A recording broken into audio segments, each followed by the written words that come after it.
Bom dia, irmãos. Bom dia.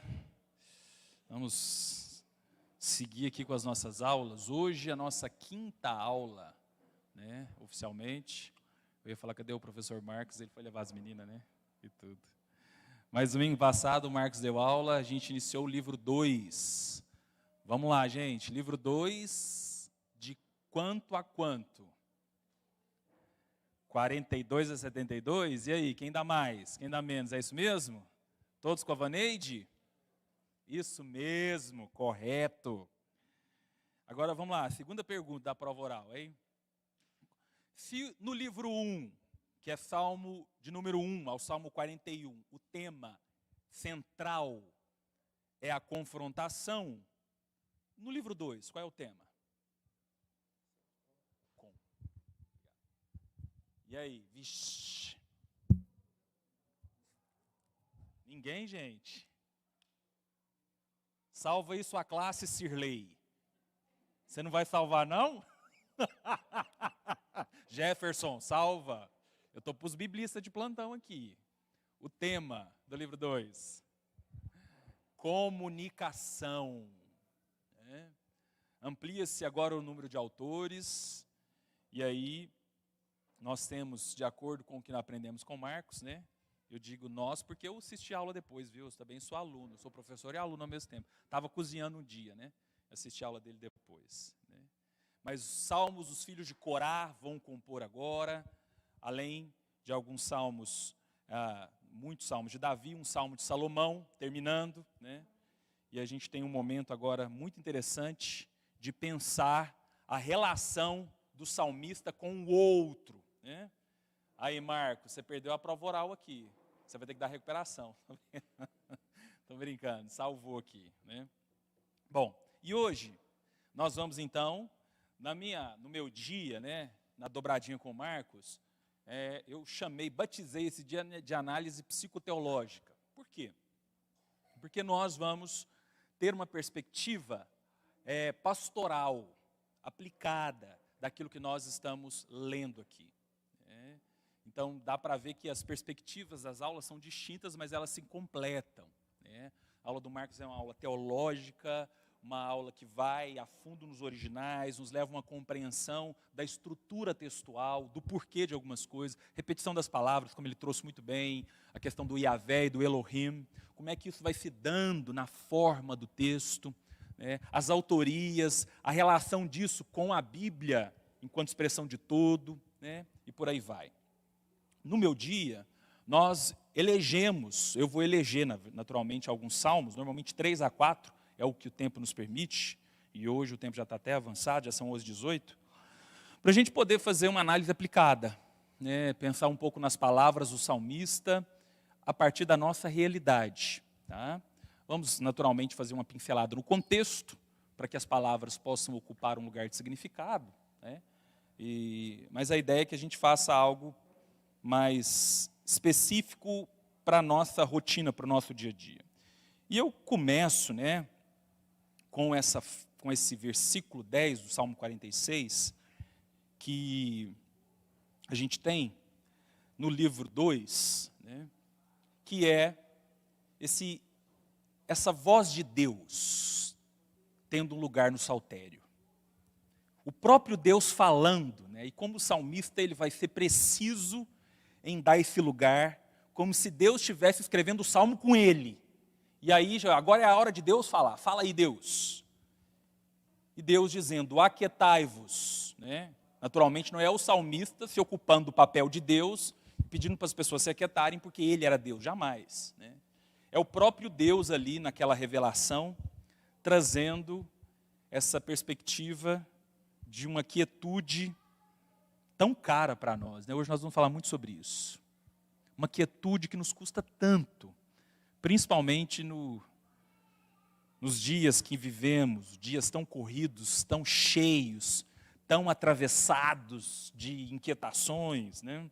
De problemas, de desafios, de respostas que não temos. Acho que é bem convidativo aí, já que o tema comunicação perpassa o livro 2, a gente vê Deus se comunicando com a gente, né? Deus se dando a conhecer com esse versículo do aquietai-vos e sabeis. Quer dizer, descubra um lugar de quietude, para que você se aproprie de um conhecimento que é fundamental para resolver toda essa inquietação. Né? Saber que Ele é Deus. Bom, diante disso, nós vamos analisar 4 salmos, ou melhor, 5. Né? Dessa vez eu fiz duplas de salmos que têm um teor em comum. Né? Salmos 42, ou Salmo 42 e Salmo 69. Então, Salmos 42 e 69, o Salmo 51, Marcos citou ele aqui também, né? E Salmos 62 e 63. Tá?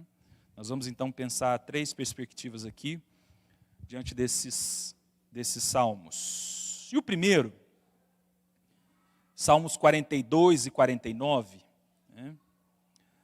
Nós vamos falar um pouco sobre corpo e alma, e o espírito com E maiúsculo, conversando com o espírito com E minúsculo, ou vice-versa, o E minúsculo falando com o espírito com E maiúsculo. Vamos entender isso um pouco. Né? Para isso nós vamos ler, tá?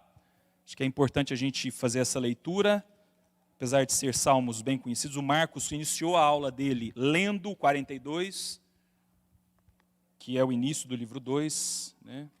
E eu quero ler aqui com você. Acompanhe na sua versão. Assim como a corça suspira pelas correntes das águas, assim por ti, ó Deus, suspira a minha alma.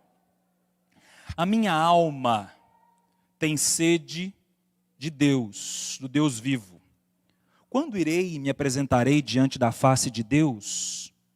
As minhas lágrimas têm sido meu alimento dia e noite, enquanto me dizem continuamente: e o seu Deus, onde está?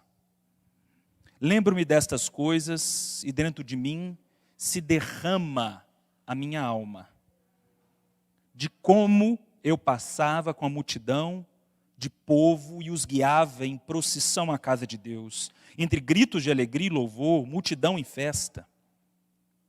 Por que você está abatido, ó minha alma? Por que se perturba dentro de mim? Espere em Deus, pois ainda o louvarei. A Ele, meu auxílio e Deus meu. Sinto abatido dentro de mim a minha alma, lembro-me, portanto, de ti.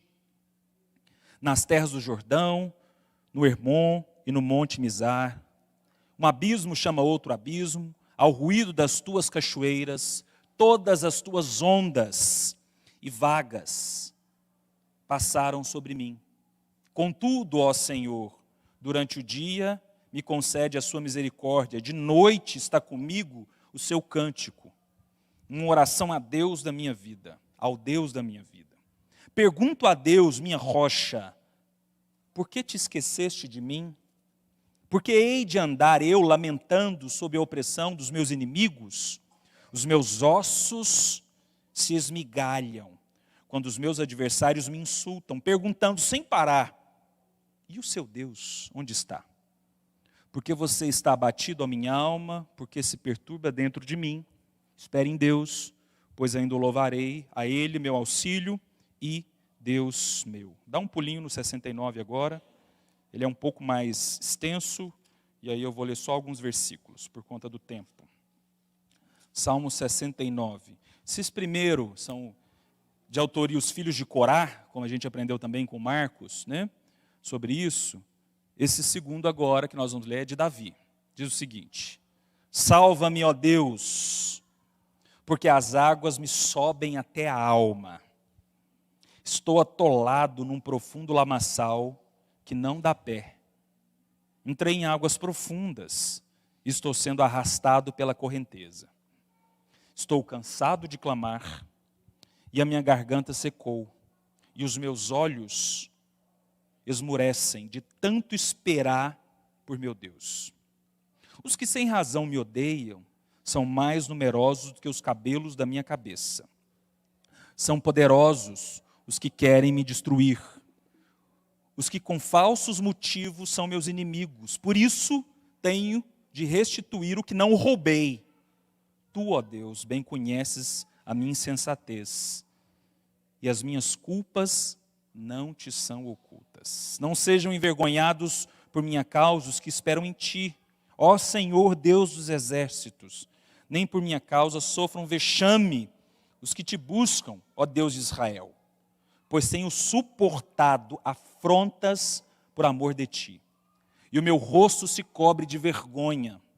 Tornei-me um estranho para os meus irmãos e um desconhecido para os filhos da minha mãe. Pois o zelo da tua casa me consumiu e as ofensas dos que te insultam caem sobre mim.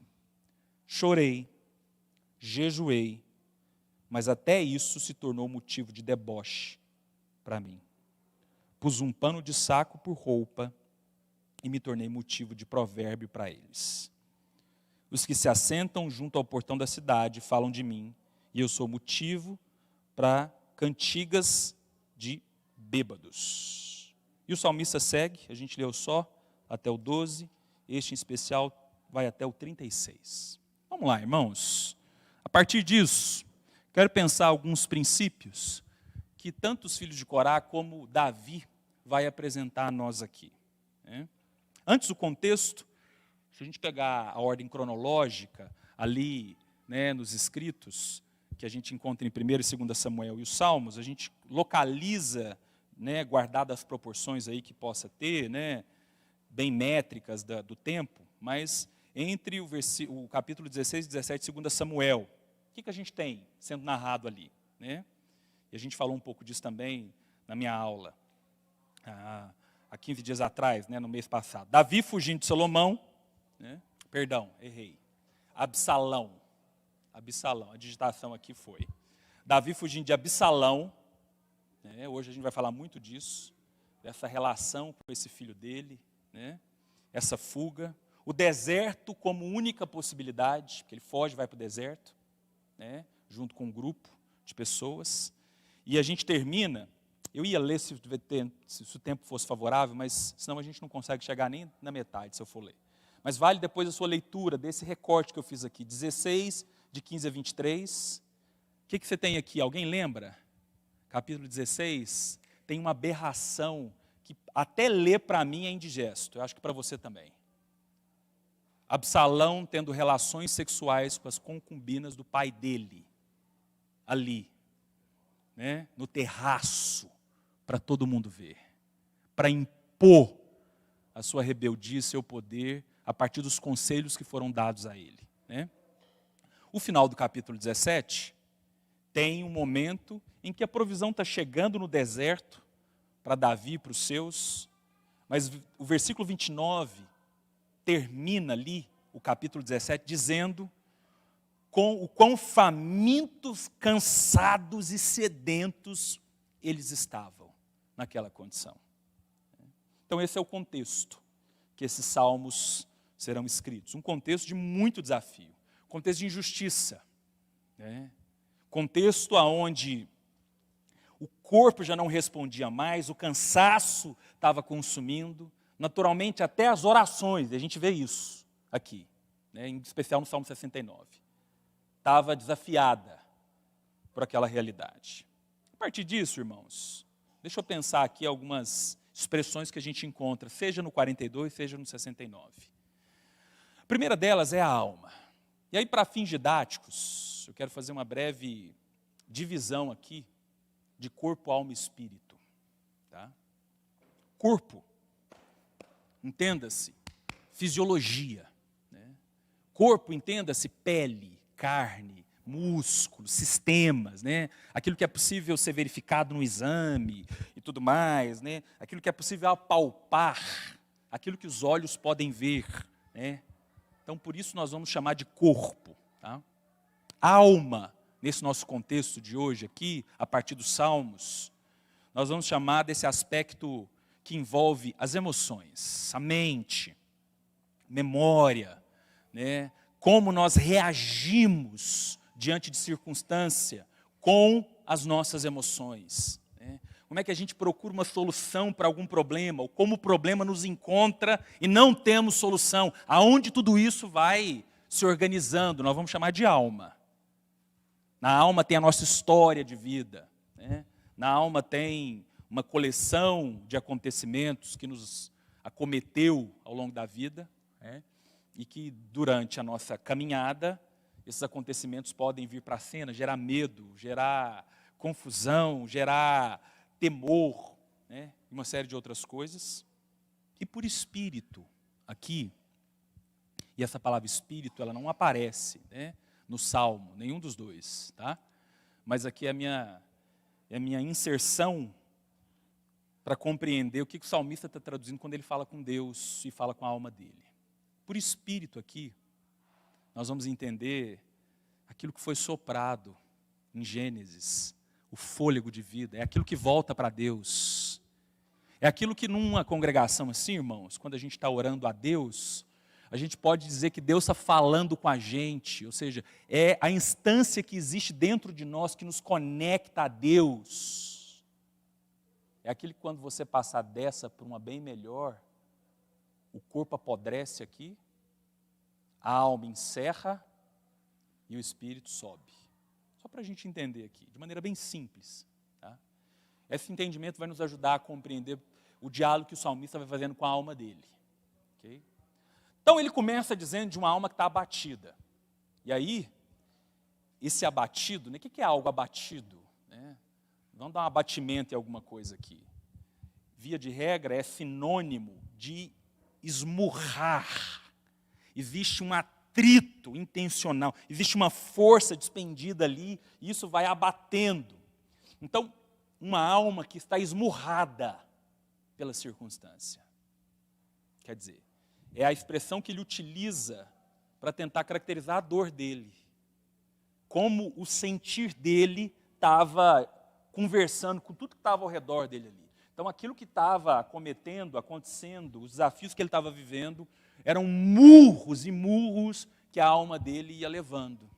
Nocautes e mais nocautes. Novamente, o corpo entra em cena e ossos esmigalhados vão estar ali descritos no Salmo 42, né, para falar de um corpo, e a gente falou disso um pouco na aula, né, do livro 1, e a gente volta a falar disso aqui, que é muito rico nos Salmos, o salmista colocando e tentando descrever a partir do corpo físico dele. Uma febre, uma pele que está disfuncional, ossos esmigalhados. Né? E a gente falou disso também um pouco no livro 1, eu resgato, porque vai ser bem incessante isso nas nossas análises, né? Como o nosso corpo físico, irmãos, ou irmão, irmã, vai falar muito do que a gente está vivendo. Como? Irmão, você não tem noção. Quer dizer, talvez se você estudar um pouquinho e ler, você vai ampliando a sua noção. Né? Não estou dizendo que você não possa ter. Né? Mas, para além de estudar e ler sobre isso, você pode começar a ouvir seu corpo. Como o salmista ouviu o corpo dele. Você vai ouvir seu corpo falando com você. Né? Você vai ouvir seu corpo, como ele ouviu os ossos esmigalhados, como uma expressão de dor, como uma não possibilidade de estruturar a caminhada, já que os ossos estão esmigalhados. Como é que eu vou caminhar? Como é que eu sigo com o osso tudo quebrado? Então ele olha para o corpo dele, e o corpo dele começa a conversar com ele. Irmãos, nosso corpo ele tem uma expressão muito interessante, como um termômetro mesmo, para traduzir o que a gente está vivendo. Não tenha dúvida. Né? A parte muscular, então, nem se fala. A minha irmã, ela é fisioterapeuta e a gente conversa muito sobre isso, demais. E olha que interessante. Deixa eu contar um exemplo bem atípico, talvez, para alguns, para compor esse entendimento. Né? Ela é especialista em assoalho pélvico, que é essa parte aqui, certo? Quando fisioterapeuta, ela trabalha com musculatura, né? Com músculos, digamos assim. Se eu falar alguma bobeira, depois eu me corrijo depois. Né? Eu falo assim, Paula, vê lá se eu falei bobeira. Mas as nossas conversas em especial são sobre pacientes que às vezes ela atende, né, na experiência dela, por exemplo, né, que tem queixas na sexualidade. Relações sexuais que as pacientes dela têm e sentem muita dor. Já que numa relação sexual a gente está falando de uma dinâmica de músculo, a gente fala de assoalho pélvico. A gente fala de uma realidade, por exemplo, que não foi criada por Deus para sentir dor. Não foi. A relação sexual ela não foi feita, na sua essência, para ter dor como um símbolo. E aí nessas nossas conversas, né, ali como eu psicólogo e ela fisioterapeuta, sim, e sobre os casos e tal, a compreensão de como o corpo fala, por exemplo, em algo tão específico que teria um símbolo para prazer, para um momento de gozo, para um momento de bem-estar, quando esse corpo tem marcas, por exemplo, de abuso sexual, quando esse corpo viveu outras dinâmicas que sejam tão desafiadoras emocionalmente, que vem conversar com o físico. Por que eu estou trazendo um exemplo tão aleatório? Para você entender, irmãos, que o nosso físico não é um apêndice da nossa alma e do nosso espírito. Não é alguma coisa à parte. Você vai ver o seu corpo cansado, você vai ter muitas vezes desafios ao levantar de manhã, você vai ver dores que vai te levar talvez para um médico, ele vai dizer o seguinte: você está ok, fisicamente. Como você não é um monte de células que sai andando por aí, o seu corpo, ele tem uma alma e ele tem um espírito. Como o salmista aqui, dependendo do que você está passando, o seu corpo vai estar duelando com essa expressão do desfalecido. O que é desfalecer, gente? É alguém que desmaia, que vai perdendo força, que a vitalidade do corpo está comprometida por alguma circunstância. O corpo do salmista está desfalecendo, porque a alma está muito abatida. Uma alma esmurrada, diretamente conectada com o corpo, que se desfalece. E a pergunta que essa alma faz é: por quê, hein? Por que, Deus? Começa a orar e começam a rir de mim, perguntando: onde está seu Deus? Olha que interessante isso aqui. Corpo e alma duelando com a realidade muito desafiadora, orações não respondidas, pelo menos ele vai descrever assim por um momento. Mas de maneira muito curiosa, ele não para aqui. Muitos de nós, irmãos, eu e você, em muitas circunstâncias, nós vamos parar aqui, nesses 4 pontos. Talvez me ouvindo, é quase que inevitável, você vai pensar como é que a sua alma está sendo esmurrada nos últimos tempos, ou até memória de quando a sua alma foi esmurrada. Me ouvindo falar sobre um corpo desfalecido, é natural que você comece a recuperar a memória de como o seu corpo desfalece, por circunstâncias distintas por aí. A pergunta de por quê, por que eu, Deus? Por que meu filho? Por que no meu casamento?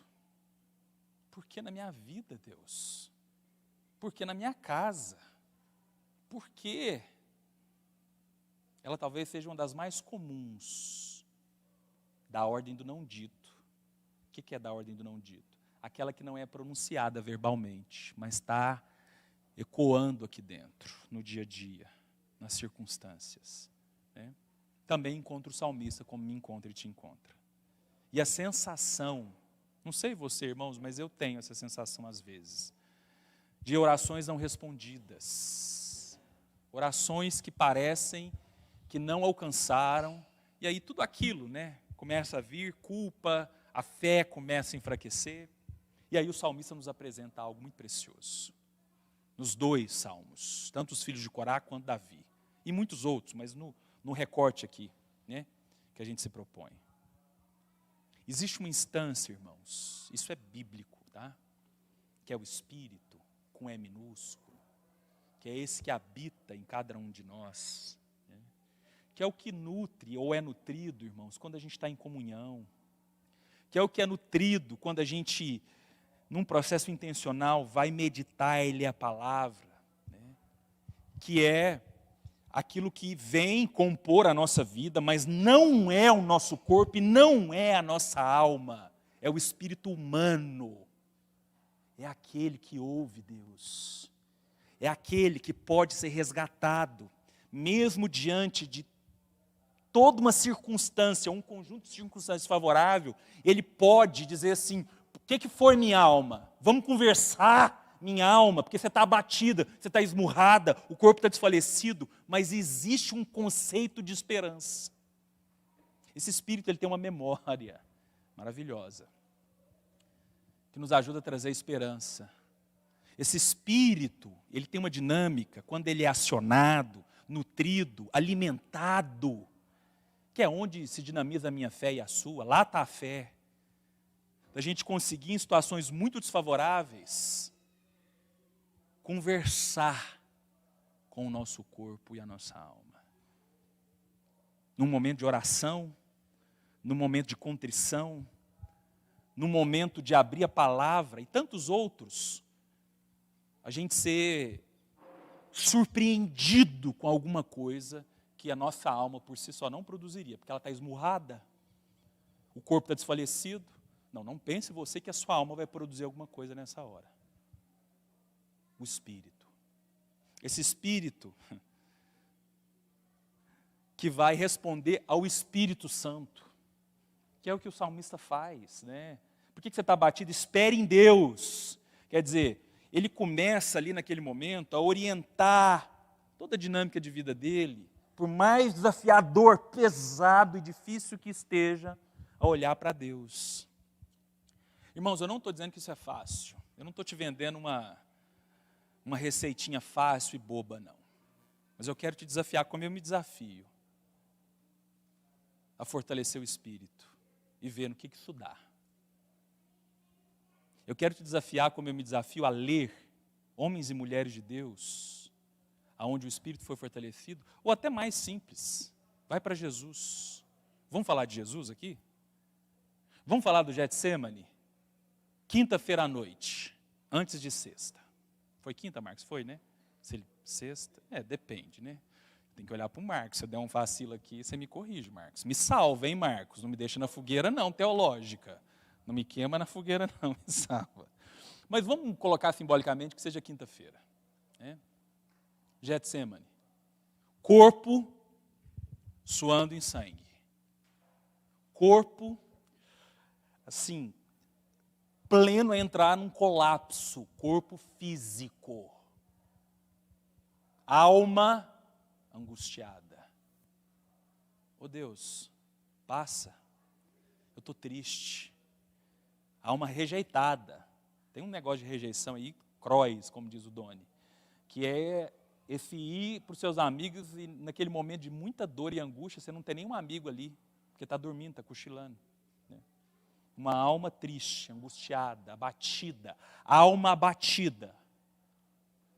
Mas um espírito que naquele momento de oração, ele consegue se sobressair a tudo e pegar esse corpo e essa alma, por mais desafiador, e é muito desafiador que seja, e trazer para perto. Então, irmão, isso é possível. Isso é uma realidade possível, é mistério. Isso é mistério. Não tem uma explicação, talvez, tão precisa, que alcance todos os detalhes disso, mas a essência é que, enquanto corpo, alma e espírito, assim como o salmista traz para nós, é possível que o nosso espírito dialogue com a nossa alma, com o nosso corpo e responda ao nosso espírito. Diante disso, a gente vai para um outro momento muito interessante, que também vai envolver o espírito, que é um assunto que nos últimos meses ele tem me atravessado bastante, que é a palavra quebrantamento. Vamos falar do Salmo 51 agora? Nós não vamos ler porque já são 15 para meio-dia, o tempo está voando aqui, mas vale a pena a sua leitura depois, né? E o contexto do Salmo 51 é 2 Samuel 11:12. Né? A clássica história entre Davi e Batseba, o desejo dele, a escolha dele pelo pecado, a forma como ele pensou, organizou, estruturou tudo a seu favor, a maneira como a vontade dele imperou sobre qualquer coisa e sobre qualquer princípio, inclusive princípio que envolve o caráter de Deus, né? A forma, então, como posteriormente a isso, a partir do resultado dessa escolha, ele acaba, então, seguindo nessa perspectiva do pecado, matando Urias, né, na sua manipulação ali, colocando ele no fronte de batalha, enfim, tudo que ele tentou fazer, culminando na morte de Urias. Né? E aí, finalizando o capítulo 12, o confronto de Natã a Davi. Tem um detalhe aqui, irmãos, que a gente não pode perder de vista, senão a gente perde a essência, no meu entendimento, que é compreender quem era Davi e quem era Natã. Em termos assim, bem bem práticos assim. Não existe no mundo hoje, talvez, uma figura com tanta autoridade e poder como Davi tinha. Não tem. Nem o presidente dos Estados Unidos, talvez. Não se aproxima. Irmãos, um rei nessa configuração, em termos de poder, de autoridade, de recursos, de legitimidade para fazer o que ele quisesse, a gente não tem hoje, certo, Marcos? Vale essa comparação, né? Não tem. Eu preciso que você entenda isso, para você compreender quem é Natan na fila do pão, para chegar e fazer o que ele fez. Quem é? Rei Davi. Rei. Poder, autoridade, domínio. Recursos infinitos, enfim. Nesse lugar absoluto, legal, legítimo. Natan, um profeta. Um homem simples, próprio do que é ser profeta naturalmente. Quase nada ou nada de recursos. Autoridade somente a partir da pessoa de Deus. E somente, gente, para o contexto social da época. Não era uma pessoa aclamada na rua. Não era uma pessoa benquista. Não era. Né? Não era nem uma pessoa assim onde os outros iam proclamar respeito. Não era muito dessa ordem, não, o profeta. Né? E ele vem para um lugar de confronto. Quer dizer, ele poderia ser morto ali, aniquilado. Aquilo ali poderia ser uma resolução muito simples. Se foi simples matar Urias, matar Natan, então seria bem mais simples, porque era uma afronta ao rei. Como é que você vem com essa ousadia? E aí, irmãos, nós temos aqui nessa cena algo muito profundo que envolve quebrantamento. E aí vamos seguir. Natan, ele tem um lugar de encontro com Davi, aonde o orgulho, que é próprio do lugar que ele está, o rei, o homem, né? Aquele que detém o poder, vai ser confrontado. Quer dizer, aquele que tem, que possui, sendo confrontado por aquele que não é nada. E humanamente falando, esse é o ponto que eu quero que você pense. A natureza humana aqui, se ela não tiver um contato direto com o princípio de Deus, ela não segue sendo quebrada. Porque quem você pensa que você é, rapaz? Porque é assim que eu respondo, e você no dia a dia, com quem pisa no nosso calo. Quem que essa pessoa pensa que ela é para falar assim, de mim, comigo, dessa forma? Quantas vezes, irmãos, eu e você nos ocupamos sutilmente por nos sentirmos injustiçados, violados no nosso direito, feridos, machucados por alguma coisa, inquietos. A nossa resposta é de um lugar orgulhoso. Não vai ficar barato, não vai ser assim. Vai ver o que é bom. As nossas respostas da indiferença a um bate-boca, da fofoca, né?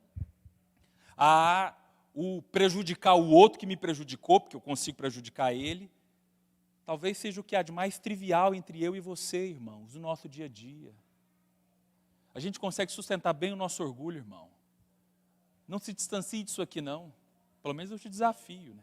Não, eu nunca adulterei, nunca matei ninguém, tem nada a ver com a minha vida. Irmãos, a essência está bem mais simples do que isso. Envolve o dia a dia, envolve o seu colega de trabalho, envolve o seu chefe, envolve as pessoas que você se relaciona, como você responde.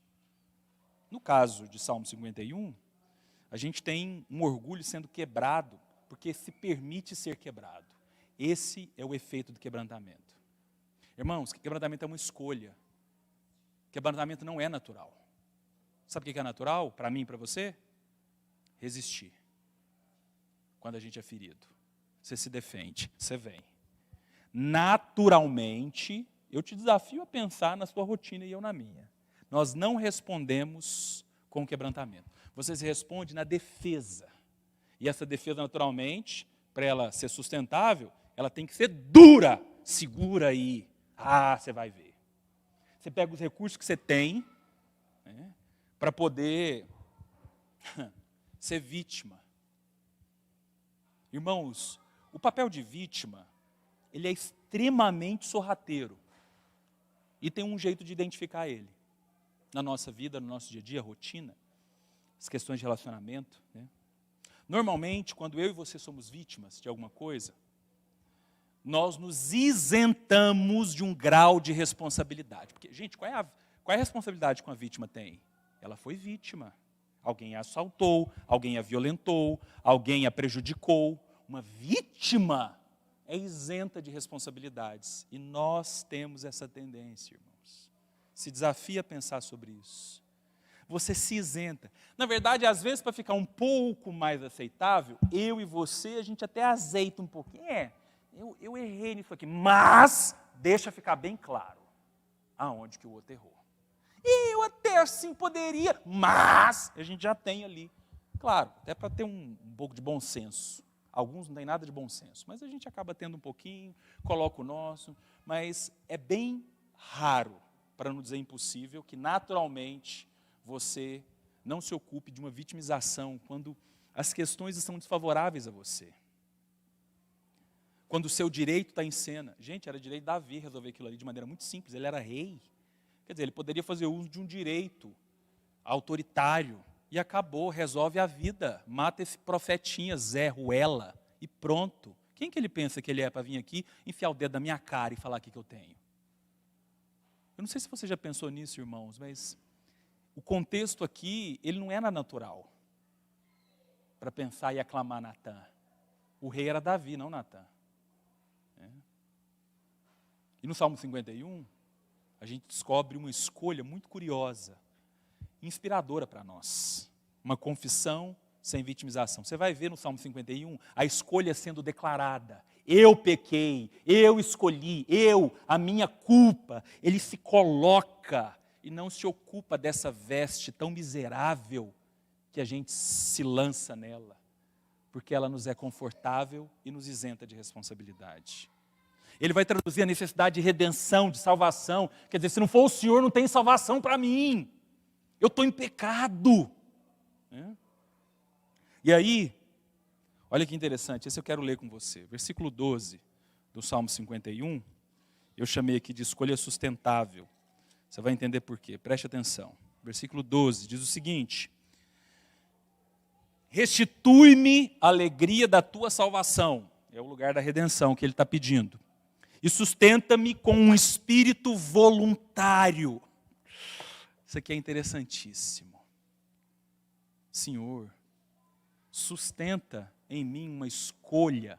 O que é o voluntário, gente? É o volitivo, quer dizer, é a escolha. Um voluntário é alguém que escolhe aquele serviço, aquele ofício, aquela ajuda. Né? Não tem alguma coisa que o empurre, teoricamente. É o eu dele, livre e desimpedido, que escolhe e sustenta aquela escolha. Por isso ele é voluntário, por isso ele vai, não tem salário. Não é uma relação de troca que leva ele a ser voluntário. Davi está dizendo, sustenta em mim um eu que escolhe esse lugar de quebrantamento. Sustenta em mim essa humildade, porque, irmãos, Deus resiste a esse coração do Saulo orgulhoso. Quer dizer, não segue, não dá para seguir com o meu relacionamento com o Senhor, com um coração que está ali intacto a toda aquela realidade, procurando esse lugar de vitimização, esse orgulho que não deixa ser quebrado, a minha justiça sendo lançada constantemente para orientar porque daquilo, porque dali, porque daquilo. Né? Então Deus resiste muito. Perceba, irmãos, que quando eu e você estamos orgulhosos, eu já fiz esse teste e faço de vez em quando na minha vida. O seu espírito, ele começa a enfraquecer, irmãos. Sabe o espírito com E minúsculo, que é esse que eu falei, que conecta com o Espírito Santo? Ele vai ficando fraco, mirrado. A sua alma começa a ficar machucada e, ao mesmo tempo, ela tenta sarar esse machucado, né? Com um orgulho que se apodera de você, com indiferença, com distanciamento. Tudo isso, irmãos, traduz a resistência de Deus. A resistência para que a nossa vida encontre esse lugar. E aí, senta que lá vem história, né? O nosso orgulho, ele nos adoece, irmãos. A falta de perdão, de renúncia. Adoece a nossa alma, consome cada vez mais o nosso vigor. Muitas vezes nos desfalecemos porque não escolhemos o quebrantamento. Agora, o que Deus não resiste, o salmista vai dizer isso no final do Salmo 51, é um coração quebrantado e contrito. Ele não resiste. Quando eu era pastor de adolescente, uma vez falando do Salmo 51, me veio uma analogia assim, que foi muito interessante. Eu gosto muito de morango, muito mesmo. E aí eu falava assim, meninos, é o seguinte, sabe o que é um morango brigadeiro para Deus? Seu coração quebrantado. Quer dizer, sabe uma sobremesa que você fala assim, nossa, eu posso estar cheio, que eu vou comer. Não, eu estou cheio, não, mas eu vou comer esse trem aqui, porque eu gosto, eu não resisto. Eu não resisto a comer um pouquinho mais. Não, não resisto. Quer dizer, minhas forças, elas vão ficar bem refém daquilo que eu estou vendo. Sabe o que Deus não resiste? Um coração quebrantado, irmãos. Ele não resiste na sua divindade, em entrar em contato com essa nossa condição. Mas Ele vai resistir a mim e a você, como Ele teria resistido a Davi, se ele escolhesse um outro caminho. O caminho natural, o caminho simples, o caminho que nós somos ensinados pela cultura, que é o quem Ele pensa que Ele é. Fechando, 62 e 63, dois salmos bem preciosos, que fecha essa nossa reflexão psicoteológica, falando da esperança e da graça. Esse é interessante, você veja que o processo temporal aqui está bem dinâmico. A gente volta agora um pouquinho, Davi não tinha ido ainda para o deserto, estava no início ainda daquela confusão. No final do 14 tem a afirmação da beleza de Salomão, quer dizer, não tinha nenhum homem em Israel tão belo como Absalão. Nenhum. Com um porte físico, com esse cabelo, com essa pele. Nenhum. É tão interessante isso. Ver a afirmação dessa beleza, que com o texto você vai ver que ela é tão frágil. Ela é uma beleza tão oca. Posteriormente, você acompanha a corrupção de Salomão e como é que ele vai juntando ali alguns conselheiros corruptos junto com ele, maquinando, pensando, para inclusive, no capítulo 16, ler aquela atrocidade. Como é que ele vai ali, na entrada da cidade, ficar recebendo o povo, É muito interessante, você vê a corrupção ali de maneira bem cirúrgica. Absalão vai para a porta da cidade, e as pessoas vão passando e falam assim, qual que é essa causa, hein? Você está com um problema na sua casa. Traduzindo, tá? Pois é, o rei está tão ocupado, não tem ninguém para te ajudar no seu problema. Eu posso te ajudar no seu problema. Ele fazendo qualquer semelhança com a gente, com o Brasil, não é mera coincidência. Isso é próprio da natureza humana. Essa corrupção podre pelo poder. Ali sutilmente, conversando com os moradores ali, os arredores, os súditos do rei, trazendo ali para perto. E aí você tem aqui nessa narrativa a escolha de Davi de sair, de fugir.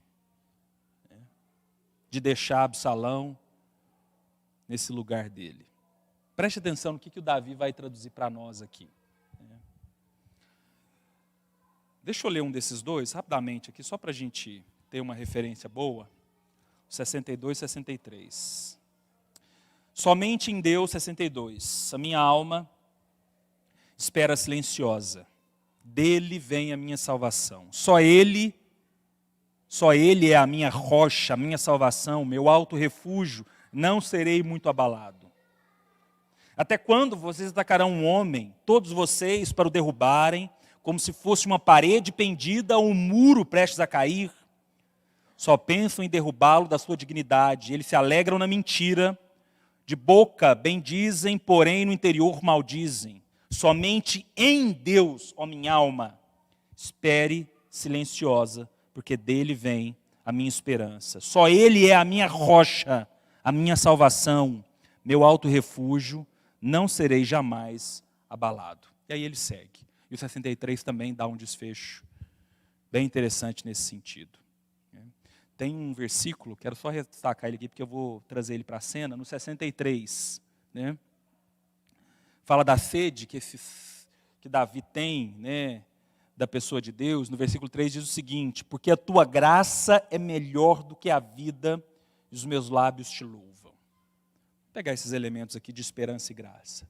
O primeiro deles, irmãos, é como Davi se lança numa solitude, não numa solidão. Acho que eu já falei disso aqui outras vezes, mas eu destaco aqui, porque fica bem evidente no Salmo.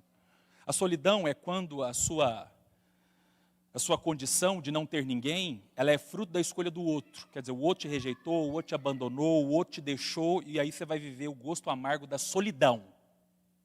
Isso é uma realidade para muitos. A solitude é diferente. Eu escolho estar só, por um propósito. Eu escolho o silêncio, eu escolho a atitude solo. Eu escolho aquilo e vou cultivar isso.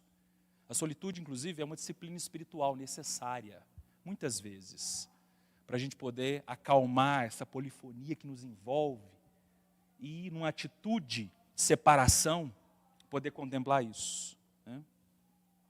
Nesse processo, Davi descreve, tanto no Salmo 62 como no 63, que nesse deserto a expressão divina é a manifestação de uma rocha e de um refúgio. E ele vai repetir isso mais de uma vez. Rocha traduz segurança. Pé sobre a rocha fala de como a minha epiderme, a minha pele dos pés, que é a minha base de sustentação, num contato perceptivo, tátil, melhor dizendo, né, com a pedra, traduz para o meu corpo, para a minha alma, que ali é seguro. Seguro. Né? Refúgio, nesse mesmo sentido, segurança, que envolve uma proteção. Olha que precioso isso, irmãos. A fonte que ele vai batizar de esperança, quer dizer, em ti se produz esperança. Então não é uma esperança que ele está esperando que a mente dele possa produzir. Para a gente fechar, preste atenção nisso aqui. Um dos grandes desafios que eu e você temos na nossa fé é estarmos muito comprometidos com uma esperança que o nosso corpo, a nossa alma pode produzir. Vou repetir. Um dos grandes desafios que nós temos é estarmos comprometidos com uma esperança que a gente julga que virá a partir da nossa alma. Como assim? O conceito de esperança para nós, muitas vezes, é quando tudo está bem.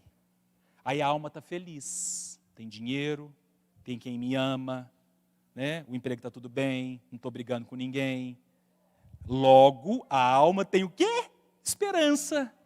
O corpo está bem, está saúde, não tem doença, estou igual o pastor Alan, que está, né, ali na medicina, no UAI. Então, estou bem fisicamente, estou saudável, não tem dor. Logo, o corpo está dizendo o que para você? A esperança. Olha que esperança boa. Só não se sustenta. Só é frágil, vulnerável. Não pode nem chamar de esperança, gente. Você chama isso se você quiser. Porque quando o corpo está mal e a alma está mal, a esperança foi. Porque essa é a fonte de esperança de muitas vezes, muitos de nós. Uma fonte que não é nada sustentável, uma fonte frágil, uma fonte fake, uma fonte que sempre vai depender. E aí você vai atrás. Acabou a alma? Não, essa alma tem que achar alguma coisa, precisa de alguma coisa, precisa de alguém.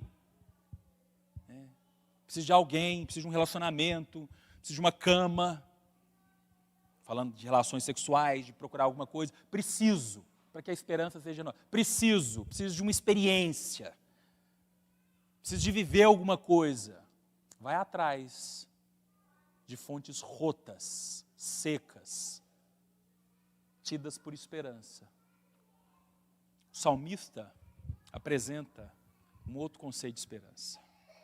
Que ainda que o corpo, que ele estava no deserto, e a alma, desafiada por um contexto de privação e de falta, o Espírito afirma um lugar de esperança.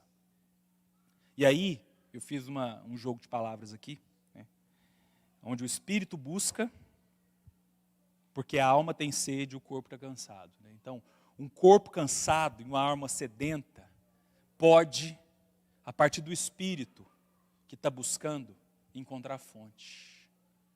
De novo, um corpo cansado e uma alma com sede pode, orientados pelo espírito, encontrar uma fonte que, uma vez buscada, alimenta e entra em contato com tudo isso.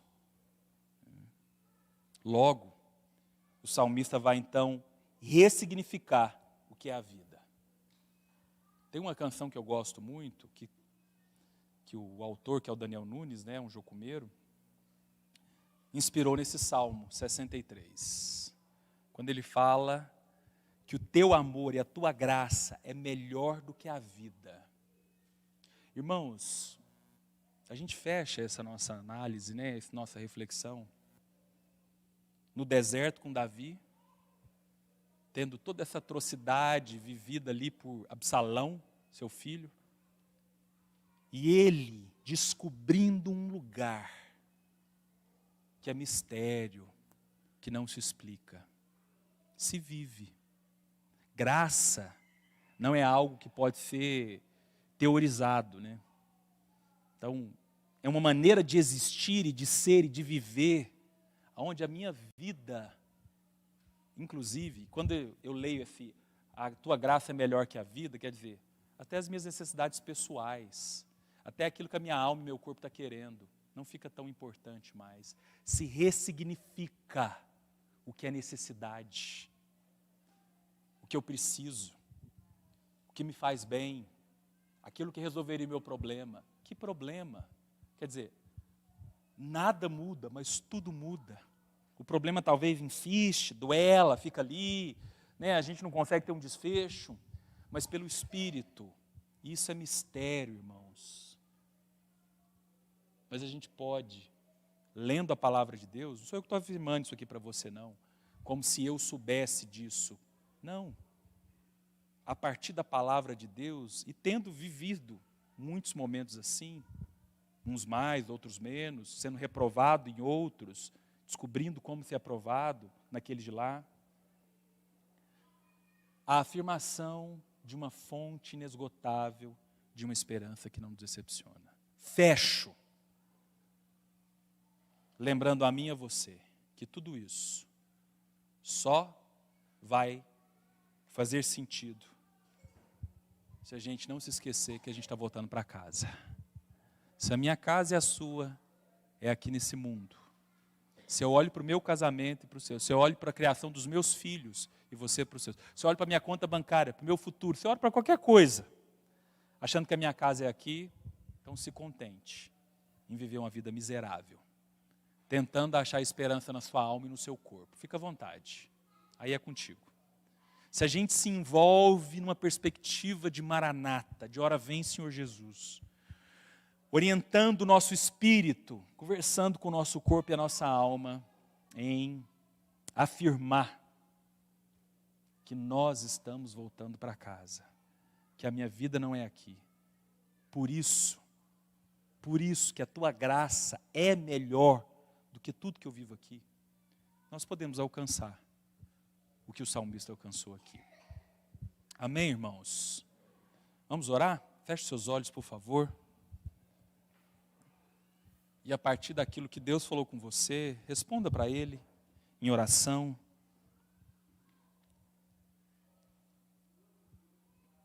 Aproveita esse tempinho para traduzir para Deus aquilo que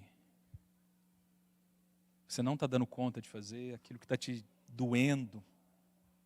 Talvez nem o que está sendo dito aqui, ou o que foi dito, fez sentido para você. Tamanha é a complexidade da sua realidade, ou da minha. Responde para Ele.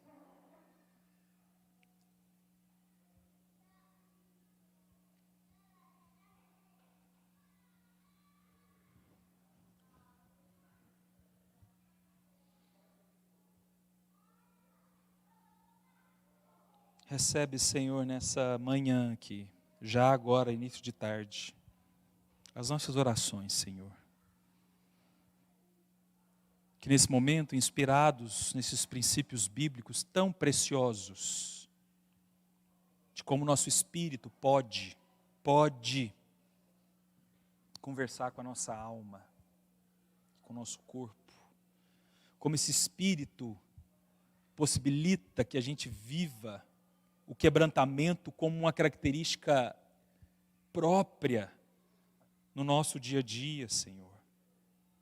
E o Senhor não resistindo ao nosso coração quebrantado. Onde nós descobrimos, como o salmista descobriu, que o teu amor e a tua graça é melhor do que a vida. Afirmando uma fonte de esperança que não nos decepciona. Que isso nos encontre, Senhor. Que encontre a mim e aos meus irmãos nessa manhã. No nome santo de Jesus. Amém. Valeu, irmãos. Deus abençoe. Domingo que vem, Marcos, iniciando o livro 3 para nós, tá bom? Vai na paz.